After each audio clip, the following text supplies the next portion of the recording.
My name is Annie Grossman, and I'm a dog trainer. I'm the owner and co-founder of School for the Dogs, a dog training center located in Manhattan's East Village. School for the dogs, for the dogs. School for the dogs, for the dogs. On this podcast, I talk about dog training, interview industry experts, discuss pet trends, answer questions, and try to communicate my love for all things related to behavioral science. Thanks a lot for listening. I think this podcast will help make you the best possible human best friend any dog could ask for. Glad to have you on School for the Dogs podcast. You have been Thanks, Annie. a School for the Dogs employee and at L for a long time now. More than 3 years. Oh my goodness. I know. If we can still be measuring time. If we can still be measuring it feels a little arbitrary, but. I mean, I know a little bit about how you came to us, but why don't you share how you ended up? Why don't you share a little bit about how you ended up at School for the Dogs, and then we can talk about like the stuff that you've been doing work-wise. Okay. Well, I don't consider it a very direct path. It's either a third or a fourth career for me, depending upon what you consider a career. But I worked in the music industry for like 25 years, and that led to a job in music journalism as a writer and editor. You worked at record stores, didn't you? Oh, I worked at record stores. That was a bit more recently, actually. But starting in the late 90s, I began writing professionally, which was a surprise to me because I had never gone to journalism school or anything like that. But I had background in working in music, so I guess I just had a certain type of info or a certain type of background. Well, what were you doing? What were you doing in the world of music? In the world of music, well, let's see. I started at college radio, which doesn't sound too unique, but it quickly led to an internship at a record label. This was all in Minneapolis, Minnesota, in the 80s, by the way. So the internship at a record label led to a job at the record label. That led to a part-time job at the record label next door. That led to also DJing at a club downtown. That led to full-time work at one of the record labels, DJing at a club, DJing at radio station. Like I was really lucky. I had a ton of really fun experiences in a really fun music city, Minneapolis, from like the mid 80s to the mid 90s. Then I had a 2-year detour in Chapel Hill, North Carolina, still doing music stuff, working for a record label that's based in New Zealand. And then I made the move to New York and really tumbled into like, I don't know. I feel like I've just, it's definitely a function of my privilege, but I've really just kind of stumbled from one job to the other and from one career to the next. I very suddenly, with very little writing experience, began working full-time at Time Out New York at the beginning of 2000, which was a really cool and overwhelming time to be involved in media in New York. And music was always kind of just like this overwhelming, engulfing experience to be a big music fan and to get to work in the music industry. I was very lucky. So I wound up working full-time on staff at Time Out New York for almost 9 years and got let go in the 2008 financial crash. And then really started improvising. That's when I started piecing together things like little bartending jobs, some work at record stores, which I did do for a few years. And it was like my first retail experience ever. So it wasn't as weird as it might have been for like a 40-something to just start working at stores. And I was also doing copy editing. That was when I like the 2008 crisis. What do we even call that now? What do they call it? 2008 crisis? That was the recession before all the other stuff. The smaller recession. 2008 recession. Yeah, that's what it was the first of many once in a lifetime financial collapses. I think that was when I left journalism. Also, I didn't right. get laid off or fired because I was freelance, which was actually its own thing because like I wasn't eligible for unemployment. But that was a crazy time. Like I couldn't get a job. Like I couldn't get a job. I remember like going to a cafe and bringing my resume to a cafe, and like there was just like a pile of resumes of my and Yeah, exactly. Things came to look that way to me a little bit further on in I guess the last decade now. So yeah. always piecing together like 2 or 3 part-time jobs, and I started getting some regular copy editing work at newspapers and magazines. Ones that are sold in grocery stores, like big ones, but like really like kind of corporate work and not exciting work. But that's okay. You worked at Um, the New York Post, right? I was at the Post for a few years, which was kind of Something else we have in it was common. it was difficult. Not on the new. I always have to point out I wasn't on the news side. I was like copy editing, entertainment, and fashion, and Page Six.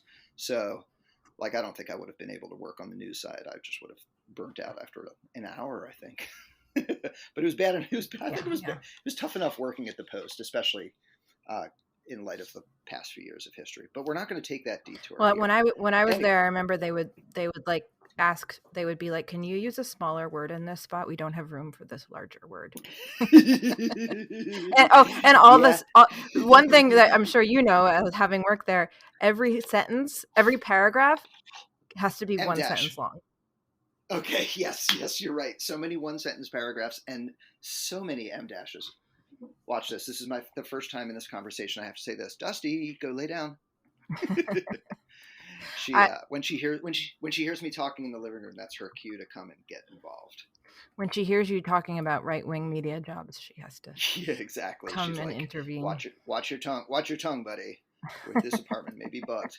So anyway, so I had a couple of well-paying copy editing jobs, and gradually that work just started like hours started getting cut, and just like things started getting just the work started getting worse and worse. Then I finally got my best editing job ever, and as these things go, it only lasted 5 months. But I worked as an editor at MTV News, which was something I got to do from home.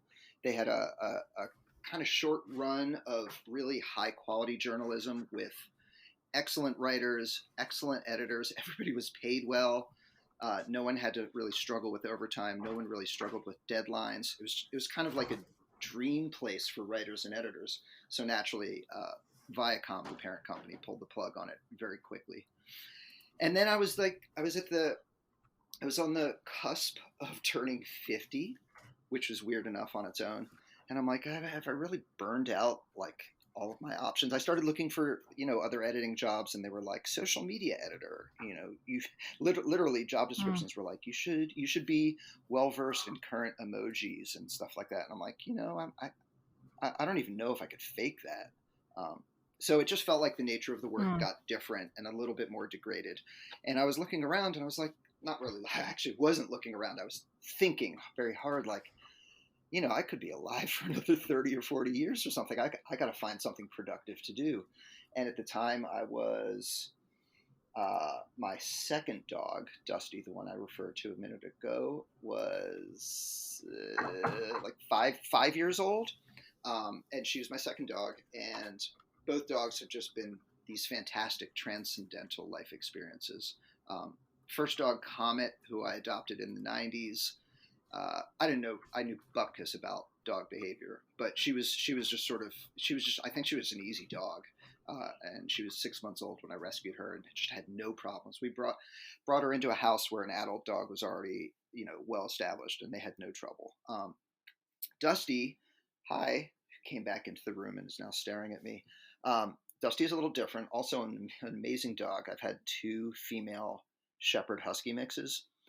And I kind of feel like if I can work it that way, then as long as I live, that's the kind of dog. Like it's just a recipe that is, I'm 2 for 2. Let's just say that with what I consider. And where really did you special get dogs. Dusty and your other dog? Comet, I adopted when I was living in Chapel Hill, North Carolina, and she came from a really kind of rugged shelter, the Orange County shelter, which was part like college town and part very rural area. And this was very much just like dogs in a concrete pen type of thing, really dire. And it was a kill shelter, and the dog I picked was the card on her cage said, as of today, this dog can be euthanized. And apparently, she had been adopted once before and brought back by the human who said she couldn't be housebroken. And I was like, uh-oh, that's probably a bad sign to come across if you're looking to adopt a puppy. But like a lot of people say, the dog really picked me. She came rushing at the door of her pen when I was standing there, and just started sticking her paws through and licking. And I was like, I guess this is it. So felt pretty lucky to pull her out of there when I did, I guess. Dusty came from the ASPCA up on, 91st or 92nd Street. And I adopted her early in 2012. And she was very young. My first dog was 6 months old when I got her. So there was a lot of, essentially I missed the entire puppy phase for real, but I didn't know it then. Dusty came home. She was 9 weeks old and the size of a chicken nugget. And I got to see all of the puppy stuff. And I was like, and you know what? She was a puppy in full. She was pure chaos. And also I had not, I was still working as an editor and working at record stores and stuff. And I'm like, man, this dog's a little bit more difficult than my first one.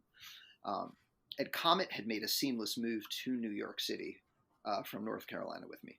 Loved the city, loved the smells, had no problems socially or anything like that. Dusty, who I found in New York City, kind of hates the city and always has. Especially since I've learned, made the career change and learned a lot about behavior. I've been able to give her a much better life here, but I'm sure she'd be happy if we moved to the woods. I think she'd just be in hog heaven. But since she was about 5 or 6 years old and I started learning about the stuff. Can we refer to dog training from here on as the stuff? But it obviously I learned a lot about not just how to recognize a stressed dog. I knew the dog was stressed, but I really my instincts were all wrong as to what she needed in those stressful moments, what I could be doing, which was trying to comfort her like she was, more human, which doesn't really work. And does, if I had really done some careful critical analysis, I might have been like, maybe that's not what she needs. But, giving her distance from things, moving things along, having high value treats on hand all the time. Even now at 9, she's, all of her behaviors out on the street just feel so ritualized, all the way down to skateboards and a certain type of truck that really gets to her. Like she's 9 years old and we've been together for the whole time. So I feel really in tune to the way she perceives the environment. And I'm now armed with the awareness of pretty much exactly what she needs at any given moment, which is great. It feels awesome. What made you feel like, okay, I think I should actually work towards becoming a professional dog trainer? You know what? I honestly don't know. I felt at the time, like I said, I lost, one of the best jobs I had ever had just sort of vanished under my feet. And I'm like, I really need something constructive to do. And I have a couple friends in music who had become dog trainers, and I really didn't understand the extent to which they had moved into training and really just kept on moving. And I at least one of them, Kiki Yablon in Chicago, who she was music editor at the Chicago Reader. A fabulous person. She's a great person, an amazing trainer, a great guitarist, a really good writer. I mean, she kind of hurts to think about somebody being good at so many things, but yeah, she's awesome. And she had been both in a band that I liked called The Dishes, and she was also music editor at the Chicago Reader when I was pretty much doing the same job at Time Out New York. So it's not like we were best friends, but we had been in touch. We knew each other through directly, first person, and through many friends. And I have another friend who is in a band called. The other trainer who I'm still friends with is a woman named Kate Bigger outside Boston. She's in a band I love called the Major Stars. And I think both Kiki and Kate have more traditional stories about moving into dog training. I think adopted dogs who wound up with behavioral issues that weren't solved by things like shaking coins in a can and whatever the first wave of advice you get from old school unthinking training sources. But so I think they began encountering these behavioral problems with their dogs and realizing like, oh, I've got to figure out what's going on here. And as they began to move into it, just became engrossed. Meanwhile, my first dog, God bless her, gave me no trouble, at least none that I was aware of. Dusty has been, her problems have been consistent, but not unmanageable. And I don't really wish this, but if either one of my dogs had an issue that I felt was actually affecting our lives, maybe I would have moved into it earlier. I kind of, I wish I had. I moved into a really kind of intimidating new field at age 50, which I think was just barely under the wire. Like if I had waited any longer, I just don't think I had it in me. It's difficult learning a really, really vast new thing, like in your middle of life. And especially this field is like almost in a constant state of expansion. Like it feels like the Big Bang was, a few decades ago when positive reinforcement training, sort of began moving toward the foreground of, some levels of awareness. But obviously, as we know, it still hasn't permeated the culture as you would wish for plain old science and factual based systems of behavior training to do. But yeah, it's been. We can talk about this. I don't mind it. It's been a challenge. I love it, and it's been a challenge, both, like a big challenge, no doubt about it. Well, so you knew Kiki was doing it, right. Kate was doing it, and yeah, were you like, I could study to become a dog trainer, or I could, I don't know, go.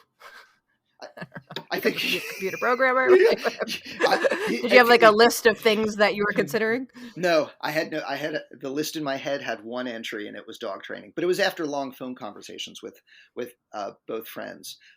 Kiki recommended 2 places in New York, one of which just happened to be a 10-minute walk from where I've lived for 25 years, which is School for the Dogs. So that was the first place I visited, and I dropped in on a Saturday. And a past employee named Addie was at the front desk. And you remember Addie? She's like just this endless fountain of positive energy and encouragement and support. And so I kind of like poked my nose in the front door, and I was like, very much like, hi, what do y'all do here? Blah, blah, blah. I got a dog, blah, blah, blah, blah. and before I knew it, we were signed up for a schoolyard, I think later that day. And I think I bought like a 1-month membership. And I just never, I'd never seen anything like it. I'd never seen anything like it with my own eyes, like that kind of training and that kind of community between dogs and people and human guardians and trainers. So after a month of being a member and bringing Dusty to schoolyards at the older address on 2nd Street, I signed on for the apprenticeship program and dove in backwards with my eyes closed. I started working in the walking program, which school sort of brought on from one of my other coworkers, M, and still a friend, still in touch, now living on the West Coast. And so for a while I was like doing the apprenticeship and doing dog walking, and I'm like, oh man, this is amazing. And I'm also like beating my body into the ground. Like I thought I was in shape, and I don't know. Yeah. I'm walking, some days I'm walking 10 to 15 miles and stuff like that. But it was good while it was good. And very, very gradually, like I've definitely had some trouble building up confidence to do some of this work in some contexts. But I began finding places where I was more comfortable, or, just felt like it was both a good learning environment for me and a place where, my efforts, counted and could help and everything else.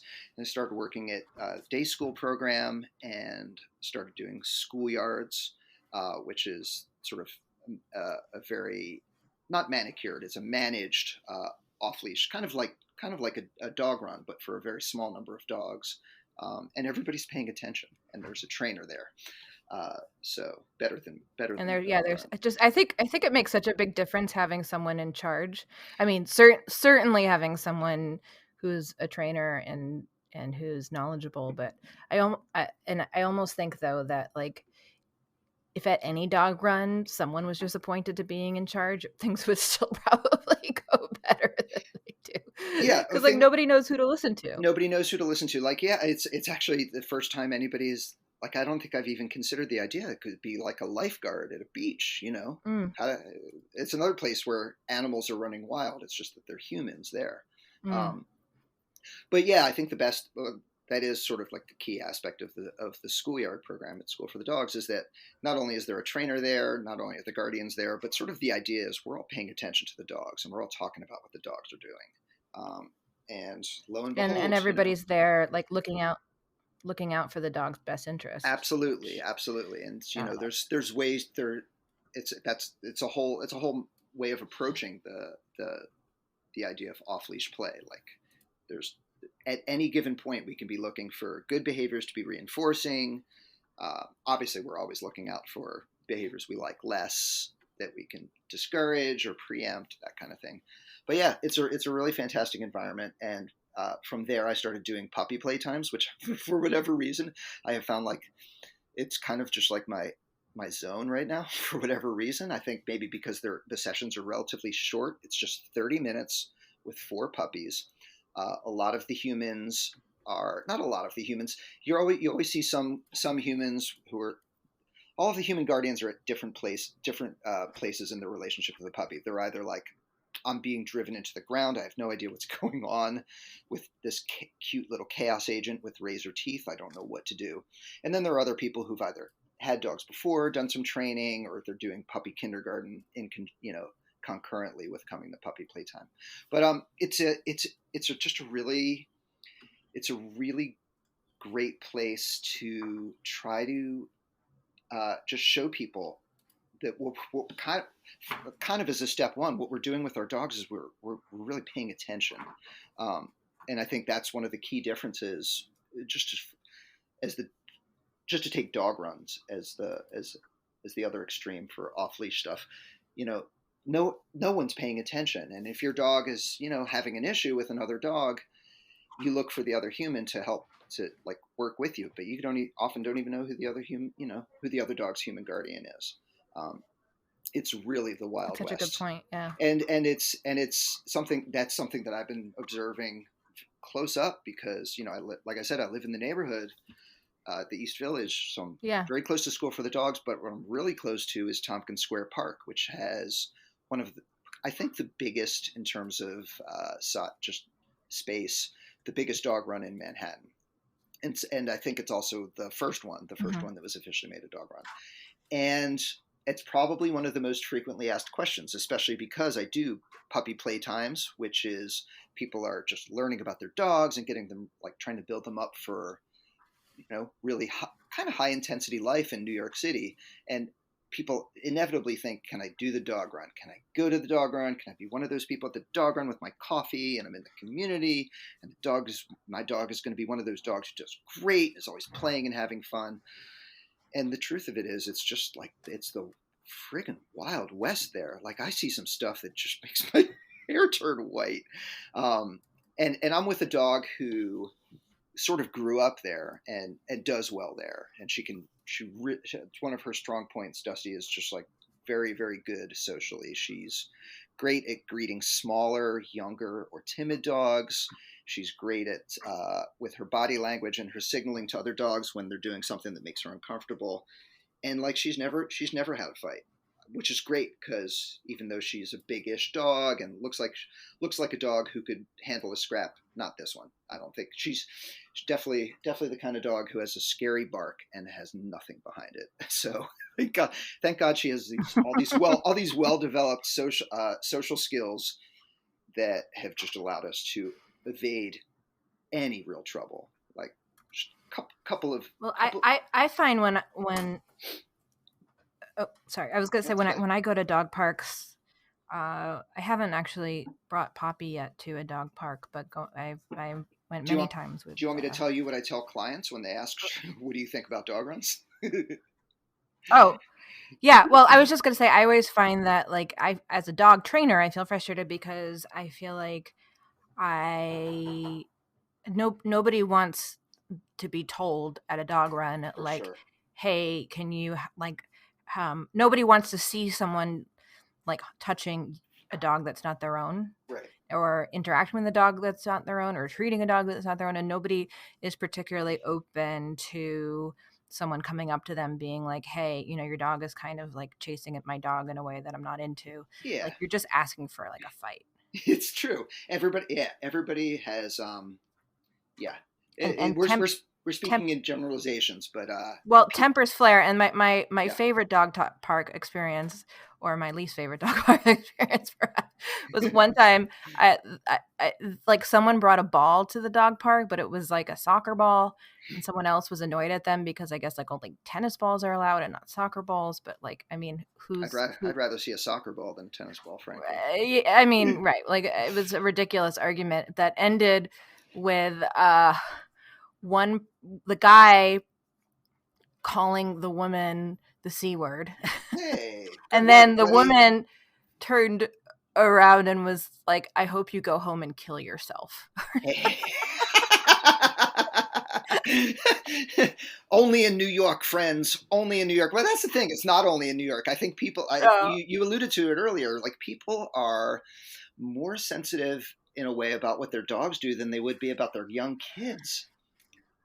yeah. And I think, And and I people think, talk to their dogs uh-huh. like Well, they're I think it talking, exactly. like, I think it really stems from that sort of attitude about uh, about a dog that someone can have. It really stems from not understanding their dog's behavior, and they're so and because and somewhere yeah. they understand that they don't understand it, and they're a little defensive about it. And I get it. Like, I was someone who, Right. And then they talk to the dog like they're talking to each other, but they're talking to right. the dog, but actually like trying to talk to other people by talking to it's such a Well, weird thing. So what do you tell clients? like when they say be nice, like, what do your dog really know what the words be nice mean?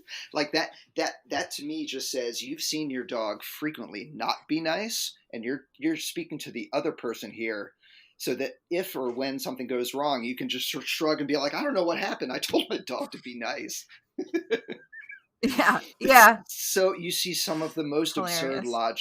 some of the most absurd human logic being applied to dogs. But you're right; like, people are not there for unsolicited advice, and there have been times where I'm like, I can get away with just biting my lip and not saying anything, and there are other times where I'm like, I can't even look at what's going on. Like, you just see multiple mishandlings, and like a year or two ago, they stopped, or they took the rule off the posted rules that dogs above 6 months had to be spayed or had to be neutered, or female dogs couldn't be in heat. They took that away, so now they just left that and also to human management. Like, my unfixed male dog is fine; he's not causing the problems. Like, yeah, well, if you understood what's going on, you would understand that you're complicit in a lot of other dogs' behavior here by bringing that dog in. The like the one of the first line benefits of training your dog is to avoid worst case scenarios where your dog is going to become seriously injure somebody else, have to be rehomed, have to go back to a shelter where they're likely to, not be readopted. I mean, there's just Hmm. several different, levels of bad outcomes, um, that just Yeah. don't You happen a have to like lot when. think 3 steps ahead. Yeah, yeah, and a lot of those things, like, people who train their dogs certainly encounter like behavioral issues. It's just going to happen to some dogs, but like, you don't see a lot of worst possible outcomes with when the humans are engaged with their dogs' lives, taking some steps to understand their dog's behavior and what they need at different times and in different contexts. Like, a little bit of effort toward understanding your dog goes a long way, I think. One question, like, pivoting off of our dog run conversations, a lot, especially at puppy playtimes, people are like, what what are your feelings? Like, they'll ask it very vaguely. What do you think about dog runs? And sometimes I'm like, well, what specifically do you mean? Because my answer is, like, I generally advise against it, but I'm also someone whose dog has made a great second space out of the dog run that we're this this big dog run in Manhattan that's a block and a half away from us, but it's just not for everybody. So for people with young dogs, especially if I'm in a room with them and I'm talking about behavior and trying to narrate what I'm seeing from their own pups, and what sort of different body language aspects of body language you can put together to try to get a fuller picture of what your dog, like how your dog is feeling in that moment and how that will affect their behavior.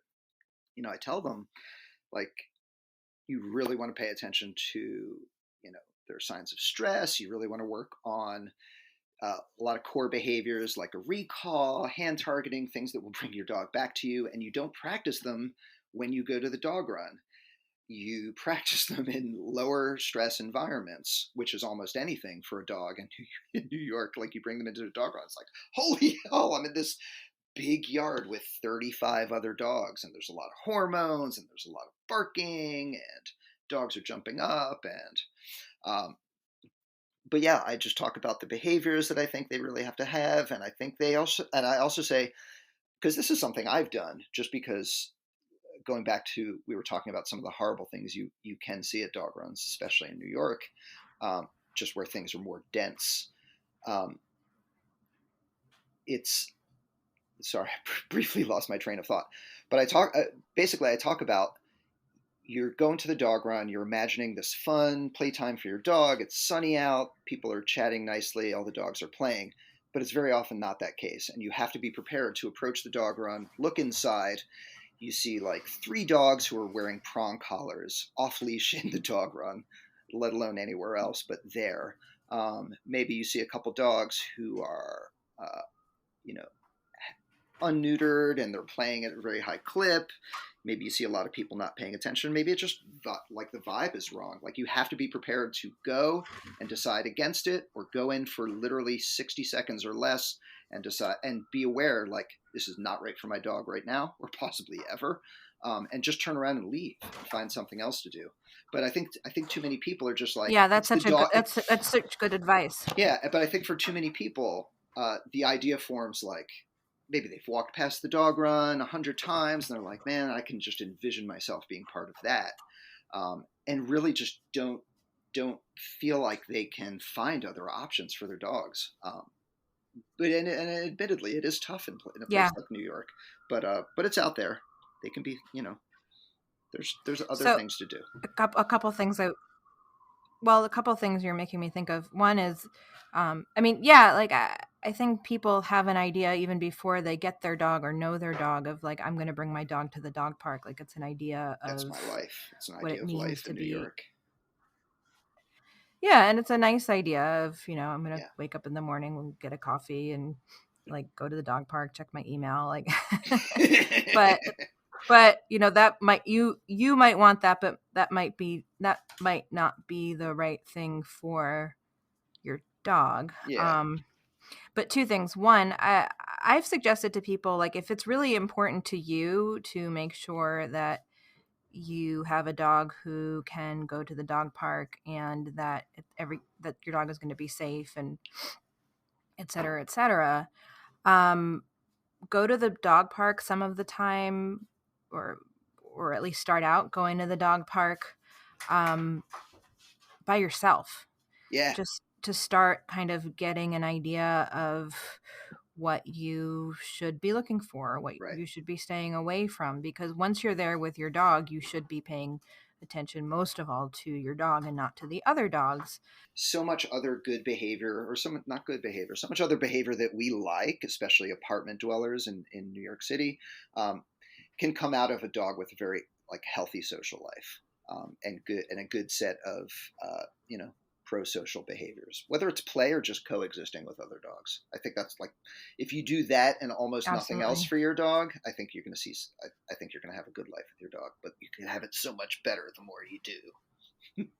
It's funny, when the first thing you said, your first example was to advise people to go to the dog run first alone. It reminded me that when we talk about dog walking, which is another, I think, undervalued component of a dog's life, especially in a dense urban environment. Yeah, sure. I think people continue, like, it's really, it's almost impossible for people to really understand how much information their dog is taking in and processing and forming their own associations and feelings and thoughts about without them even noticing it. Like they're looking at their phone or sipping their coffee or just not looking at what their dog is doing. And there's a lot going on down there. But anyway, so at one point in discussing, how to plan a good dog walk if you have a really reactive dog in a place like New York City, like the East Village, Lower East Side, where the streets are just packed with stuff. And the first step was plan out your route and walk it alone. Like walk it alone. Think about what it would feel like if you had your dog on a leash, but you don't. But think about, how is this going to feel when I turn this corner? What kinds of things do I see coming out of this doorway and that doorway? And you tell some people that, and it's like, it makes such good common sense, and I wouldn't have thought of it. And I think there's great appeal to a lot of dog training tips that don't really rely on anything more than common sense, slowing it down, really like making your steps smaller, and really, plotting it out in advance. How are things going to go? How might things look so I'm better prepared to handle it? New York is tough. Yeah, it's interesting. People definitely have to get over. I find people have to get over the hump of thinking that dog training is something that happens only when you're with your dog. No. Just yesterday, I suggested someone do the Good Dog Training course at one of our on-demand courses. Uh-huh. And she was like, well, I'm not getting my dog till Sunday. So I don't like, what time Sunday? Because the moment you meet your dog, that dog has begun learning about you really fast. Exactly. And I was like, well, all the more reason why you should do the course now. I get it, because as a quick aside, another really underutilized part of one of the services we offer, and I think a lot of good dog trainers around the world offer, is like, let's have a conversation before you get your dog, before you go to the shelter. When you get to the shelter, you're already screwed. It's already too late. You're going to have a puppy in your lap. You're not going to know where that puppy has come from. You're not going to know the right questions to ask about where that puppy is coming from, but that puppy's in your lap, and dollars to Dunkin' Donuts, you are taking that puppy home, and that's your puppy. So let's talk about it beforehand. Yeah. There's so much to think about. There's plenty to think about. Anyway.